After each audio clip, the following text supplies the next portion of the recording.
నివారణ చర్యలు చూసుకున్నట్లయితే ఒకవేళ పురుగు చాలా చిన్న దశలో గుడ్డు దశలోనే మనము వేప సంబంధిత ఏదైనా వేప నూనె చూసుకున్నట్లయితే మనకు లీటర్కి 5 ml మనకు 1500 ppm ఉన్న మందుని తీసుకొని స్ప్రే చేసినట్టయితే మనము చాలా చిన్న దశలో మనము సమర్థవంతంగా కంట్రోల్ చేసుకోవచ్చు అండి.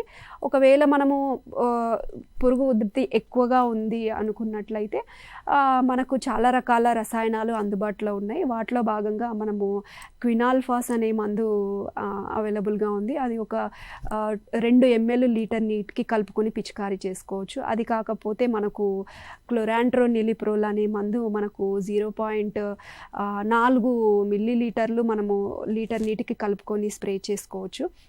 ఇవి కాకుండా మనకు స్పైనోసాడ్ అనే మందు కూడా అందుబాటులో ఉంది. ఆ మందు అయితే మనకు రసాయనం మనకు 0.3 ml తీసుకొని మనకు లీటర్ నీటిని కలుపుకొని ఏదో ఒక ఇప్పుడు నేను చెప్పిన మందులలో ఏదైనా ఒకటి తీసుకొని మనకు స్ప్రే చేయటం వల్ల మనము చాలా మంచిగా యాజమాన్యం చేపట్టవచ్చు. ఒకవేళ ఉధృతి ఎక్కువగా ఉంటే ఈ మార్చి మందులు స్ప్రే చేసుకోవాలి.